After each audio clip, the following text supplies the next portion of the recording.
This is a bit of a odder topic, and not kind of specifically assassin oriented, but as a frontliner, do you find that kind of training their frontline relieves pressure, or does it just not do enough damage sometimes?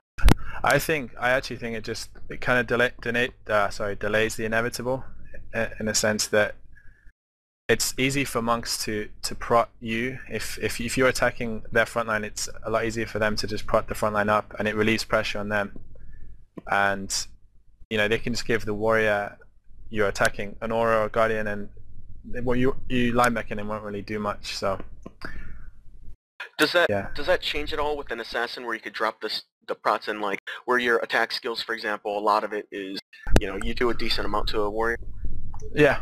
Sometimes it's beneficial, but most of the time I like to play on the backline. So basically, if we ever see you on like an enemy warrior, that's with the intention to drop them. Yeah, it's usually if a monk's call and vent, for example, that they're low on energy, I would try and switch to the warriors. But if anything, I would do that just to keep auras off them, so that Alham warriors can KD them. Because me attacking them isn't stopping them doing damage. It's just, yeah. If it's an axe warrior, it's preventing him from frenzying, but that's about it. So kind of like with you and Athorian, is there ever an instance where he will request that to happen? Like, I understand like you can kind of have that killer instinct where you know when you can drop someone, but does he ever call you to get a certain player killed, like a Mesmer's that's giving him trouble?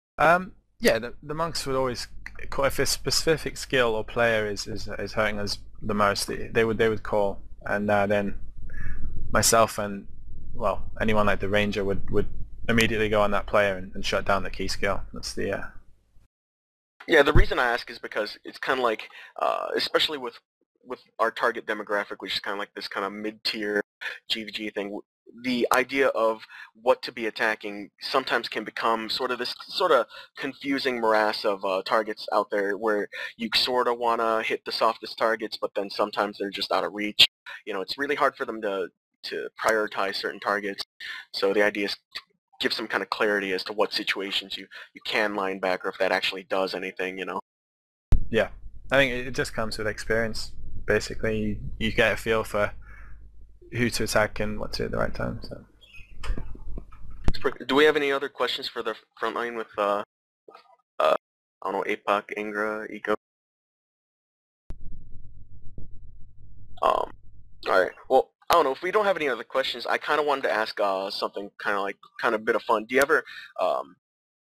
have any kind of MAT rituals where you kind of get up early or like have breakfast or something you do every month? Because like I've played so many mats and I've just like developed this thing where I go to Egg Harbor in the morning. I don't know if you have that, probably not in Europe, but like, and then I'll get a fucking Slurpee. What was that? Like it's kind of like this frozen soft drink.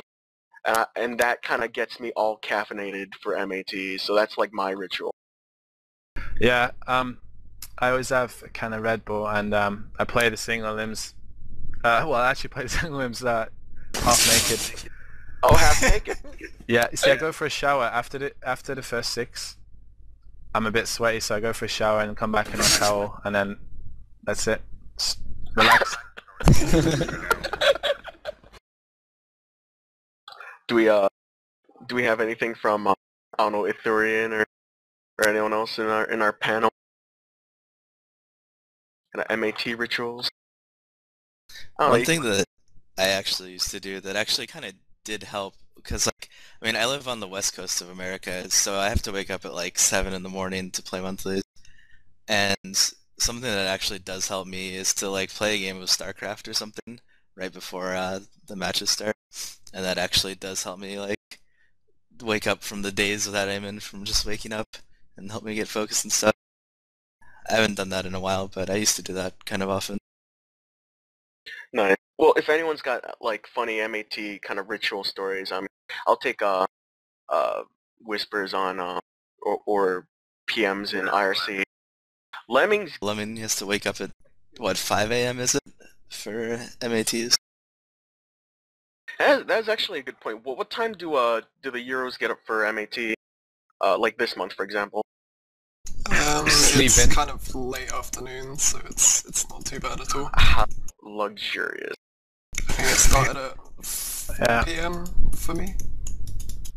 I think I always, because I play football on Saturday afternoon. I think that clears my head. So I recommend that exercise before the.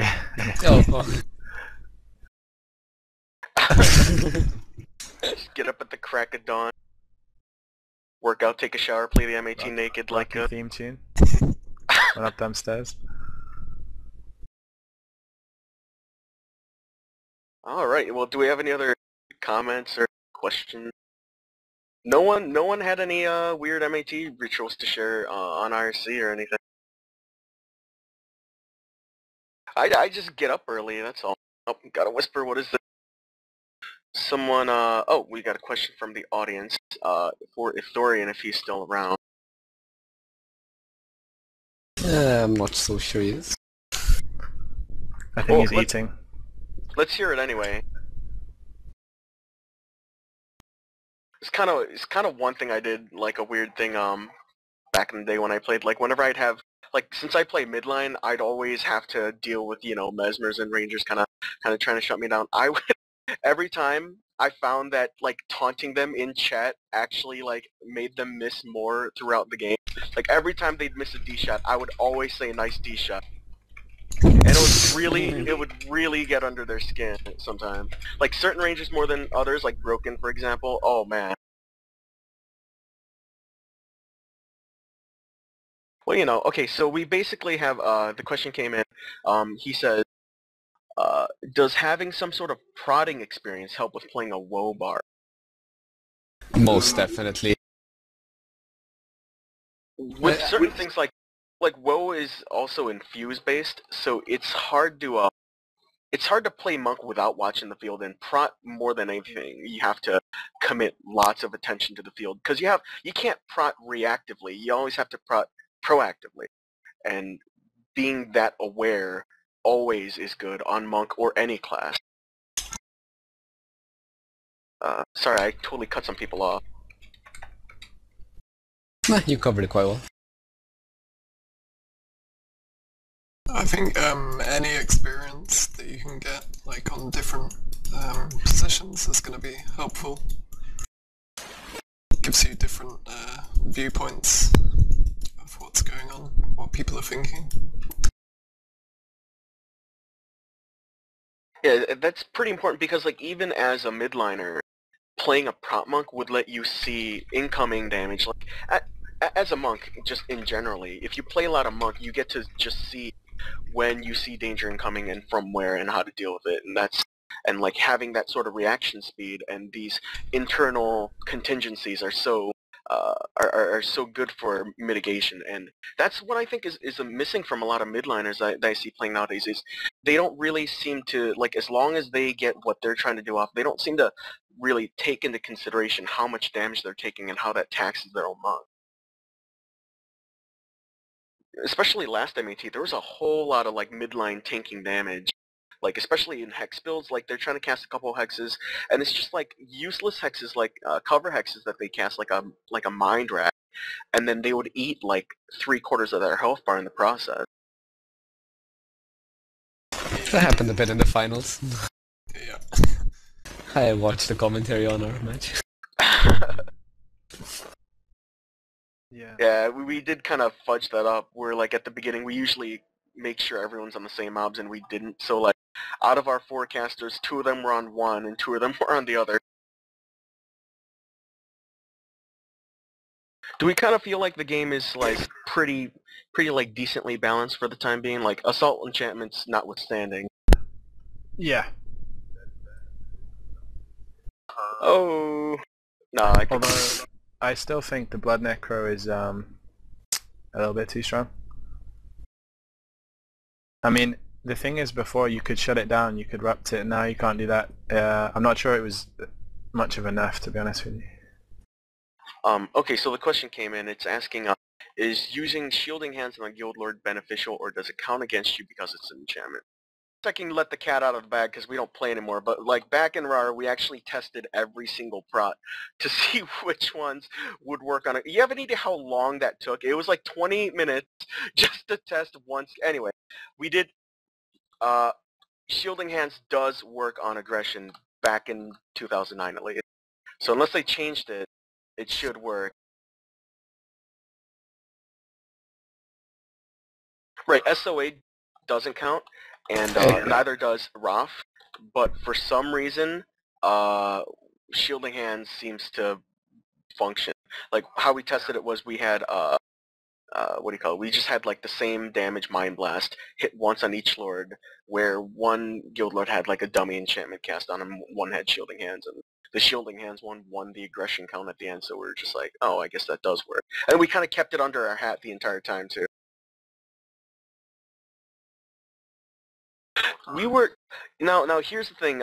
We actually did bring that up with Izzy back in the day, and he gave a pretty decent reason why he didn't want to put that in. Like he understood that it was going to allow teams to make more intelligent decisions, but the ultimate conclusion was that a team that that doesn't quite know that they're going to win will more likely make mistakes, and mistakes make for good drama. So it's the idea is like, for example, the example he used, which I thought was kind of silly, was two boxers that are duking it out can't really tell how screwed up the other guy is, but they'll just keep fighting. That's the idea, is that you don't want a situation where a team knows that they have like 400 more aggression than the other team, and they're just going to sit back and play super defensive, knowing that they're going to win. So the idea is just blind them and make them both play recklessly. So yeah, it is. Yeah, that's the reason he wasn't going to put in a meter, in spite of a lot of us requesting it. I mean, the refs would know, I guess. Yeah. And then it kind of rewards a team for being really attuned with the amount of damage output they're capable of putting out. So it's kind of like the counter argument to him, which was made, was the fact that they did put in boost timers. Back in the day, there was no boost timer, and you would just boost after 2 minutes. And then they put that in, figuring that it was going to help people make more intelligent plays. But I guess this argument is a tad different, because knowing how much time you have till boost doesn't make you make less interesting plays. It does make you take some risks sometimes, because it's not a definite thing. You don't know exactly how long you're going to hold someone back. Whereas not knowing how much aggression you have might make you make an aggressive push into the enemy base, which you otherwise might not have. So I think it's pretty cool. So looks like we are just about out of time. Thank you guys very much for showing up for the post interview. It was a very fun MAT and all. Had a lot of interesting matchups, and we really hope to see this again next match. So again, thank you guys for coming, and congratulations on the win. Thank you. Thank you. Yeah, thanks for your time. No problem.